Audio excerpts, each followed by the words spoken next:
Let us now begin in Allah's blessed name. What is the Khilafah? The Khilafah is state and government in Islam. What is Islam? The definition of Islam is submission to Allah. What is submission to Allah? Submission to Allah is submission to Allah as Al-Malik.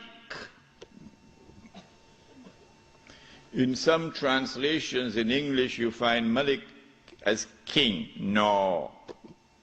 We don't want that translation tonight. We're dealing with political terminology here tonight. And so Al-Malik is the sovereign. Now that's a word you'll understand. Sovereign. Lahul Mulk, sovereignty belongs to him. And so to submit to Allah in Islam is to submit to Allah as sovereign who possesses sovereignty. To submit to anyone else as sovereign, to declare that anyone else possesses sovereignty is to say goodbye to Allah.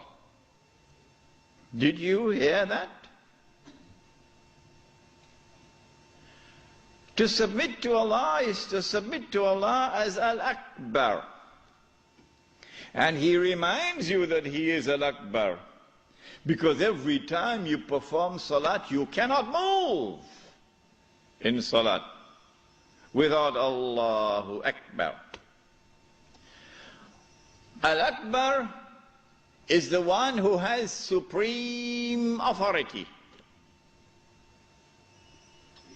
And so the Khilafah is a state and government which submits to Allah's authority as supreme. For a Muslim to submit to anyone else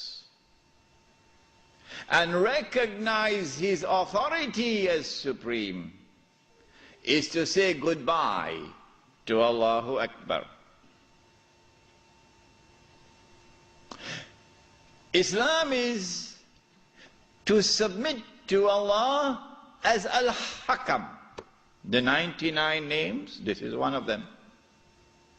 Al-Hakam is the lawgiver, who not only gives the law, but his law is the supreme law. And when he makes something haram, it must be enforced as haram. And when he makes something halal, it must be enforced as halal. And so anyone who submits to any law other than Allah's law as the supreme law has said goodbye to Allah subhanahu wa ta'ala as Al-Hakam. This is called, in the political terminology of Islam, this is called shirk. When Fir'aun declared, and of course everyone knows what Fir'aun said, Ana Rabbukumul A'la, I am the one who is sovereign. I possess sovereignty. That was shirk. When he declared, Ana Rabbukumul A'la, I am the one who possesses supreme authority, that was shirk.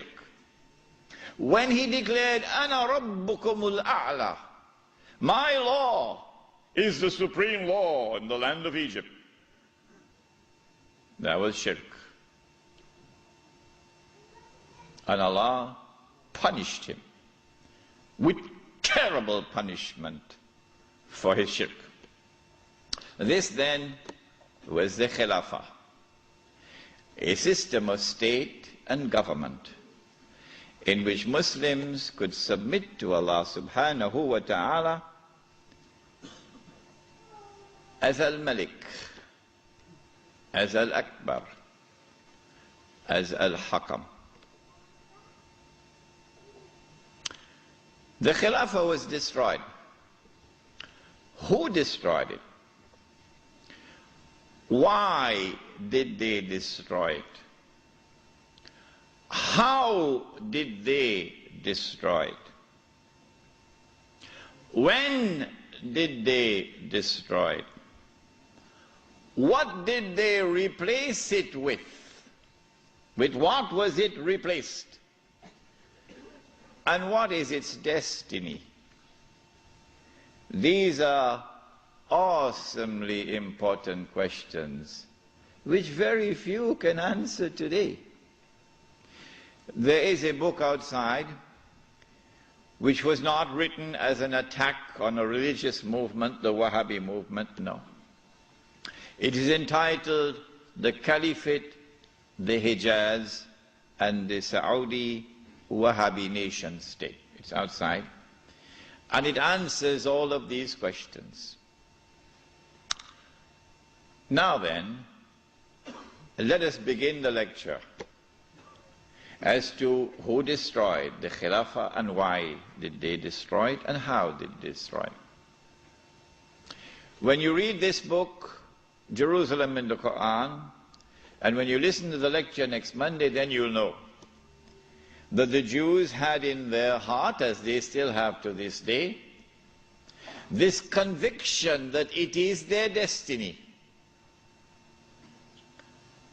Even after Allah subhanahu wa ta'ala had expelled them from the Holy Land, even after they had lived in the wilderness for 2,000 years, it is the conviction in the heart of the Jews that it is their destiny to liberate the Holy Land of non-Jewish rule, to return to the Holy Land not as tourists, no, to return to the Holy Land to reclaim it as their own. For 2,000 years the Jews had this conviction in their heart that one day this will happen. To restore in the Holy Land the state of Israel, of Nabi Dawood alayhi salam and Nabi Sulaiman alayhi salam. And that the golden age will come back one more time. The golden age, when that state of Israel, of Nabi Dawood alayhi salam and Nabi Sulaiman alayhi salam, was the ruling state in the world. That age will come back one more time. And so the state of Israel, when it is restored, will eventually become the ruling state in the world. This was the conviction of the Jews. You and I, from the Quran and from the Sunnah, from the Ahadith of the Prophet ﷺ, we would know about the magnificent deception of Al-Masih al-Dajjal, who liberates the Holy Land in 1919, liberates the Holy Land of non-Jewish rule, who brings the Jews back to the Holy Land not as tourists, but to reclaim it as their own between 1919 and 1948, who restores a state of Israel in the Holy Land in 1948, and convinces the one-eyed Jews that this is the Israel of Nabi Dawood alayhi salam and Nabi Sulaiman alayhi salam. But of course it is not, it is an impostor. But they accept it and they embrace it. And that this Israel is about to become the ruling state in the world, replacing the United States of America. Those who differ with me, who say, well, we never read this in our books, where did he get this from? This must be false. My answer to them is just wait and see. Just wait and see. If this is to be accomplished, and the golden age of the Jews is to return one more time, and they are to rule the world, how will they do it? They will need globalization to bring all of mankind together as one global society. And they need to demolish the Ottoman Islamic Empire, which stands in their way, and they will have to demolish the institution of the Khilafah, which is the head of Islam. If you can cut off the head, then you can paralyze the body. And so the attack is now launched to cut off the head, the Khilafah.